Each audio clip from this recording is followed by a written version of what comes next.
The first one is all about perspective and going after the things that you want. In Central Park, the New York Roadrunners Association hosts races on the weekends.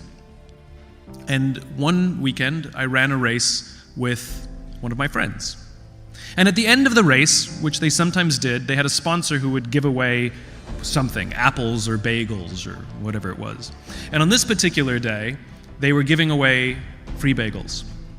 So we'd finished the race, and you sort of can imagine the scene. It was cafeteria tables lined up next to each other, with boxes of bagels across the cafeteria tables, a line of volunteers on one side of the table, and a much longer line of runners hoping to get a free bagel. So I said to my friend, "Let's get a bagel." And he looked at me and he said, "Nah, man, the line's too long." And I looked at him and I said, It's a free bagel." And he said, "I don't want to stand in line." And I looked at him again. I said, "Free bagel." And that's when I realized there's two ways you can see the world. You can see the thing that you want, or you can see the thing that's standing in the way of the thing that you want. I could only see the bagels, and he could only see the line.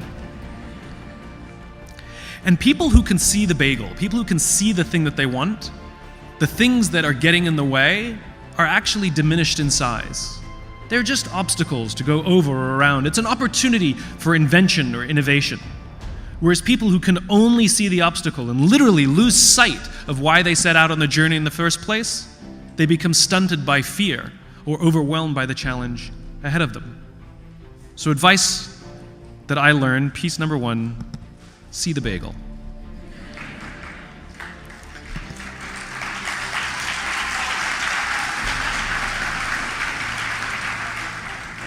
So a few years ago, I was watching on TV the London Olympics.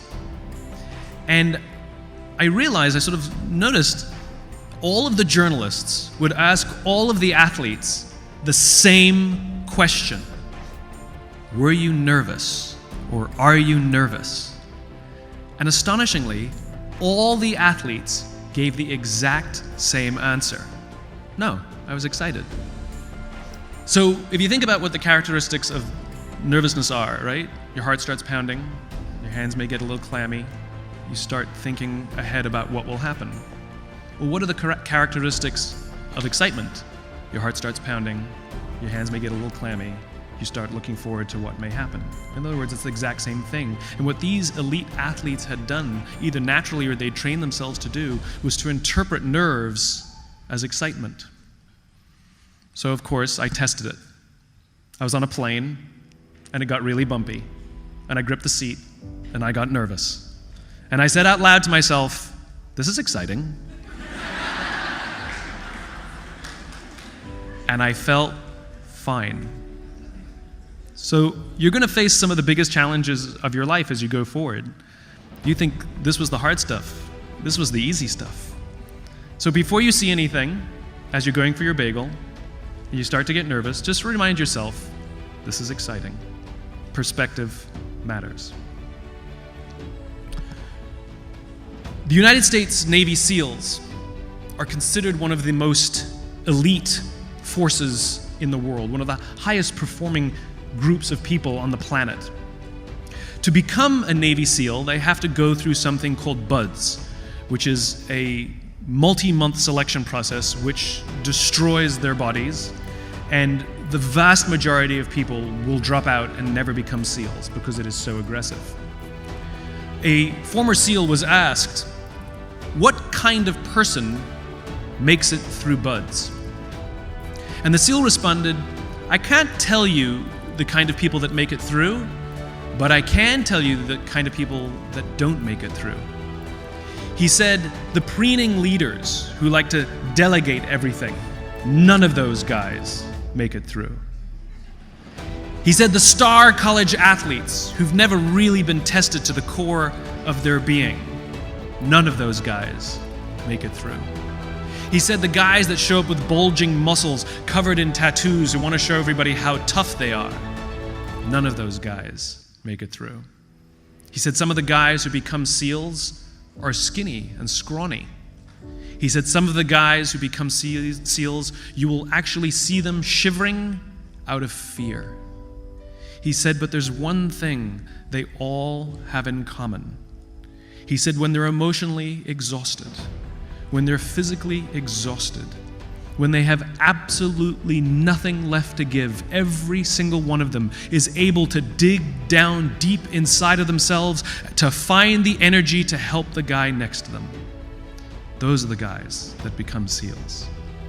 In other words, the highest performing teams on the planet, they're not the strongest, they're not the smartest, they're not the fastest. The highest performing teams on the planet are the ones who give to each other selflessly.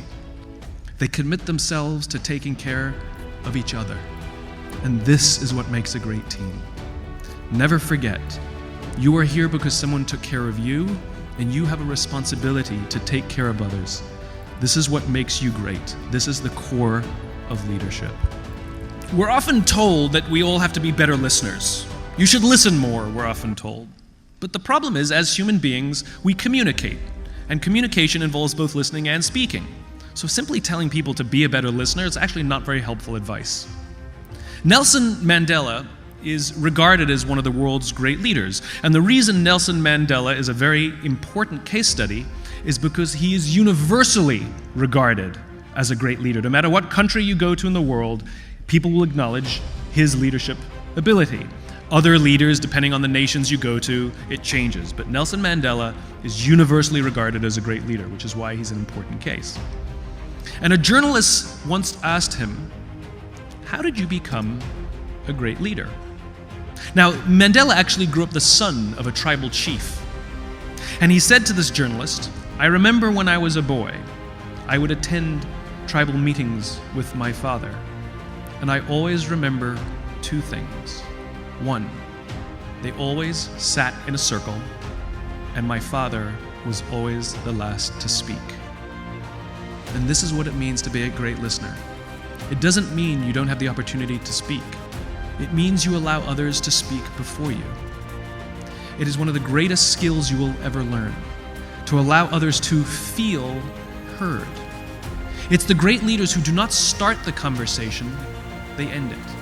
For one, you get all the benefit of all of the smart people in the room. But most importantly,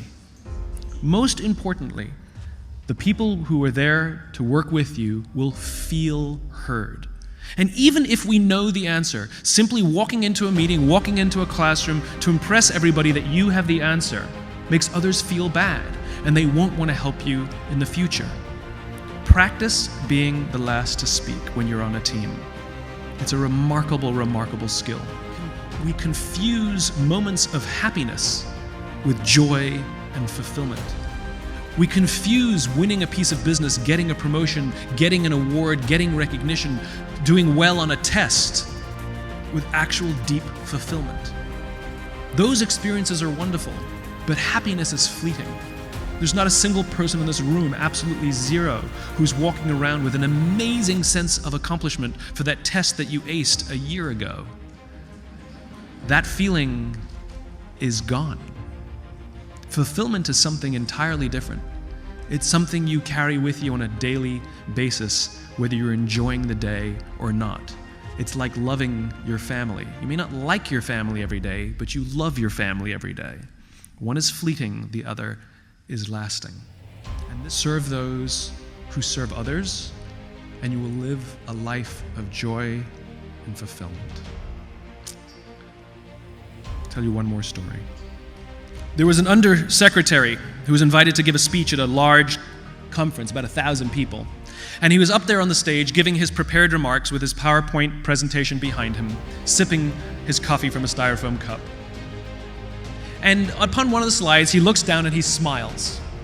And he interrupts himself. He says, last year, I was still the undersecretary and I spoke at this exact conference. Except last year, as the undersecretary, they flew me here business class. And when I got to the airport, there was somebody waiting for me and they drove me to the hotel. They had already checked me in and they took me up to my room. And the next morning when I came back downstairs, there was somebody waiting in the lobby for me. and they took me to this same venue where they took me through the back entrance, took me into the green room, and gave me a cup of coffee in a beautiful ceramic cup. He said, "I'm no longer the undersecretary. I flew here coach. I took a taxi from the airport to the hotel and I checked myself in. And this morning, I took another taxi to the venue. I walked in the front door, found my way backstage. And when I asked somebody backstage, 'Do you have any coffee?' he pointed to the coffee machine in the corner, and I poured myself a cup of coffee into this here styrofoam cup. He said the lesson is the ceramic cup was never meant for me. It was meant for the position I held. I deserve a styrofoam cup." You've achieved great things graduating, and you're going to go on to achieve great things. And they will give you accolades, and they will give you awards, and they will give you ceramic cups. Never lose sight of the fact that we all, always deserve a styrofoam cup. Good luck to you all.